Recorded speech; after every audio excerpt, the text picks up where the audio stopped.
Okay, my friends, so we're going to learn a little bit more in Sheets today. Actually, it's mostly old stuff, just we're going to link it together to do some new stuff with it. I've given you most of the payouts. Well, I've given you all the payouts that the Lottery Commission gives you. I just haven't given you the $0 payout. That's the big one.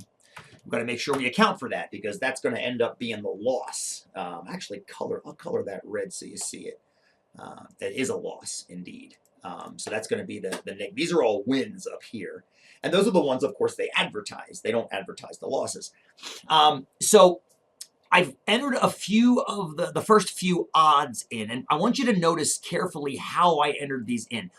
If you want to put a fraction into Sheets, you got to make sure when you do it that you put it with an equal sign in front of it. You can't just type the fraction. Like, for example, this is equals 1 out of 784. If I do 1 divided by 784 and press enter, it thinks it's text, which means it won't be able to do any math with that. So you got to put an equal sign. And then what it does is it changes to a corresponding decimal. And I like the decimals just because it really gives you an idea of how tiny these numbers are. Like, what is 1 out of 490,196? Well, it's about 2 out of a million is what it is. And that's what you can actually see here. And that's roughly 2 out of a million. So anyway, I put the first 4 in. I want you to practice putting the last 4 in. So $20, the odds were 1 out of 100. So I put equals 1 over 100. $10, the odds were 1. I'm going to check this one because I think it's 1 in 40, but I just want to double check it to make sure I did it right. Yep, 1 in 40. So it's 1 divided by 40.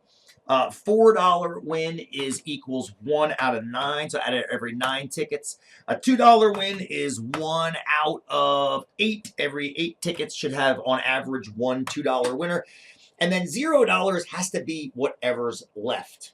And there's a couple ways you can do this. I had you do it previously in the homework when I said, you know, if there's a 1 out of 3.65 chance of winning, what's the chance of losing? And the answer is 2.65 out of 3.65.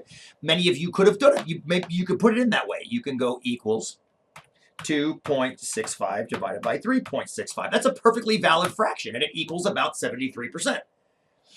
Some of you might not like that, and instead you might want to write it as 265 out of 365, in which case you get about 73% because those fractions are exactly the same thing. The important thing is that you actually have that number accounted for. You want to make sure you have that number accounted for. Okay, so now we take a step back and we say, okay, we did some good work here.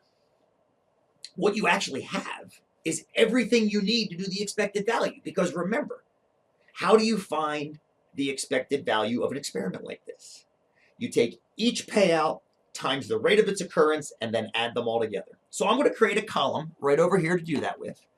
Payout times odds. And I'm going to make it bold because that bugs me.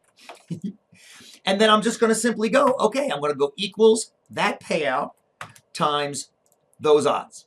I'm going to press enter. Now it says 0. It doesn't really mean 0. It just, because it's such a small number, we need some more decimals. There. That multiplied together is about 3 cents. There you go. Okay. And then I'm just going to drag this all the way down to the bottom. And that tells us what they're all equal to. And then finally, to get the average, we just have, this was step 1, multiply each payout times its rate. To get the average, we do sum of all these values. Enter. And that's not exactly $1. Let's give it some more decimals. That is about $1.27. So it looks to be that the average payout is $1.27. And that's what you need for the next question and the next couple questions. So we'll stop there and move on.